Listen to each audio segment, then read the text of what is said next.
आप सलमान खान का सिनेमा में देखते हैं?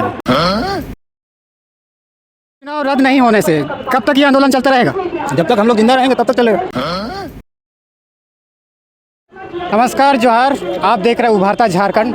ये जो पीछे हुजूम आप देख रहे हैं, जिस तरह से त्रिस्तरीय पंचायत चुनाव को रद्द करने के लिए ये लोग इकट्ठा हुए हैं, और ये जो कैमरा पे आप देख रहे हैं, ये लोग कुलान प्रमंडल से आए हैं त्रिस्तरीय पंचायत चुनाव को। त्रिस्तरीय पंचायत चुनाव रद्द क्यों करना चाहते हैं और त्रिस्तरीय पंचायत चुनाव होने से क्या हानिकारक होगी 25 अनुसूचित क्षेत्र में, तमाम जानकारी के साथ बने रहिएगा। सबसे पहले तो आपको उभारता झारखंड में स्वागत है। धन्यवाद। त्रिस्तरीय पंचायत चुनाव को आप लोग रद्द क्यों करना चाहते हैं?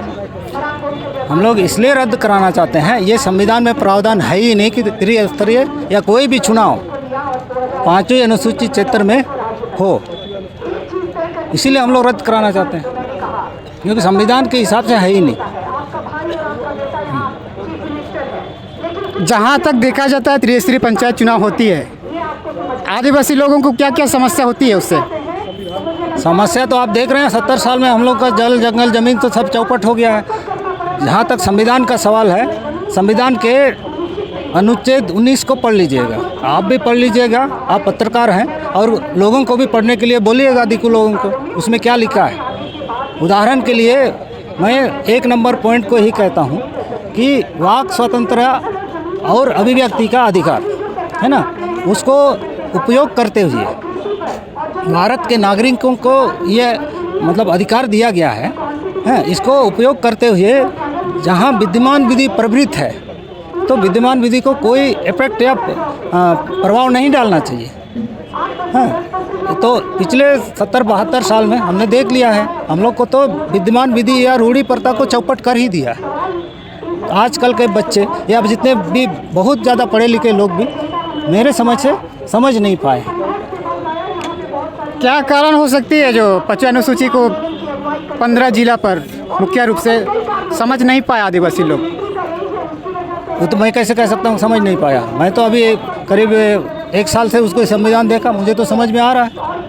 विद्यमान विधि रूढ़ी प्रथा से चलने वाला, आप मुंडा हो समाज है, जो भी आपका उरांव समाज, रूढ़ी प्रथा से ही चल रहा है। वही आपका प्रवृत्त विधि है, वही कानून है हम लोग के लिए। इस कानून को छोड़ के और कोई कानून लागू नहीं होना चाहिए हम लोग के ऊपर, लेकिन लागू है। ज़बरदस्ती आप तोप के लागू कर रहे हैं, और जो विरोध करने का जो स्वर है वो भी उस तरह से विरोध नहीं किया जा रहा है, क्योंकि लोगों का जानकारी का अभाव है। क्योंकि जैसे अभी मैं हिंदी में बोल रहा हूँ, है ना, तो बहुत सारे लोग तो अपना मुंडा भाषा हो भाषा भी नहीं जानते हैं, तो प्रभाव हुआ ना।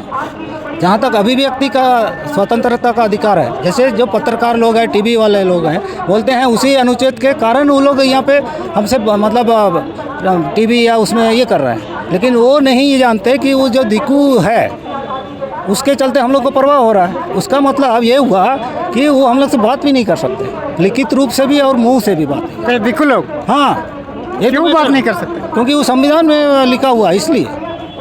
लेकिन उसको तोड़ मरोड़ के अपना नेशनल चैनल से लेकर पूरा सरकार, भारत का सरकार, उसको लगता है कि उसको अधिकार है, लेकिन है तो नहीं ना। जैसे आप अंडमान गए हैं, सुने हैं? हाँ, सुने हैं ना। वहाँ पर जो बाहर का आदमी उन लोगों का एरिया में जा ही नहीं सकता। हम लोग तो सुरक्षित या संरक्षित किए गए हैं, इसीलिए तो अनुसूचित है।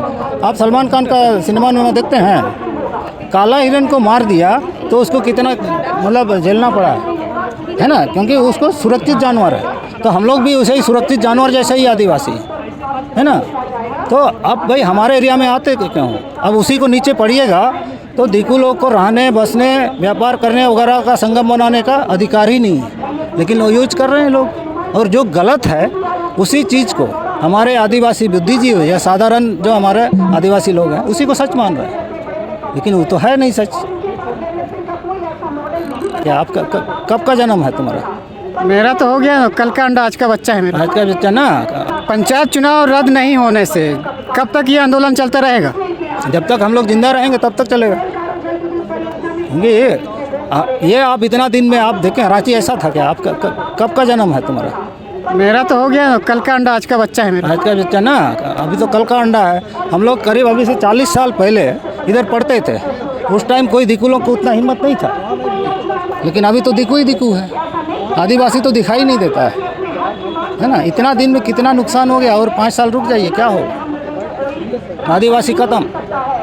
जो मैं इसके साथ ये भी जोड़ दूं, जो आपका क्वेश्चन से थोड़ा अलग है। जैसे सरकार, अभी जो वर्तमान सरकार नियोजन नीति बना रही है ना, स्थानीयता नीति बना रही है। स्थानीयता नीति तो संविधान में लिखा हुआ है, नियोजन नीति भी उसी में है। जब दिक्कू लोग यहाँ रहेगा ही नहीं तो आप किसके लिए रिजर्वेशन कर रहे हैं? यहाँ तो 100% हम ही लोग का है ना, बल्कि वो बाहरी लोग को हम लोग रिजर्वेशन दे सकते हैं 2-3%। वो नियोजन नीति वो भी पब्लिक को गुमराह कर रही है। उसको तो शायद हो सकता है वोट के खातिर ऐसा करती होगी, मुझे पता नहीं। त्रिस्तरीय पंचायत चुनाव के जिस तरह से भाग ले रहे हैं हम लोग का पंचायत चुनाव आदिवासी शेड्यूल एरिया में, उन लोग को क्या कहना चाहते हैं? उन लोग को मैं यही कहना चाहता हूँ कि अपने जो लोगों का, आदिवासियों का हक के बारे में उनको कोई लेना देना नहीं है। और दूसरी बात यह है, उसका मुंह में जो है एक लड्डू का स्वाद चख लिया है, उसी में जा रहे हैं। अभी जो असली समस्या ये है कि ये जो हम लोग का जो समस्या है, बहुत हद तक हमारे लोग ही जिम्मेदार हैं, बहुत हद तक। क्या नाम है आपका? मेरा नाम घनश्याम तमसा। ऐसा ही तमाम छोटी बड़ी जानकारी अपडेट पाने के लिए हमारा उभरता झारखंड देखते रहिए।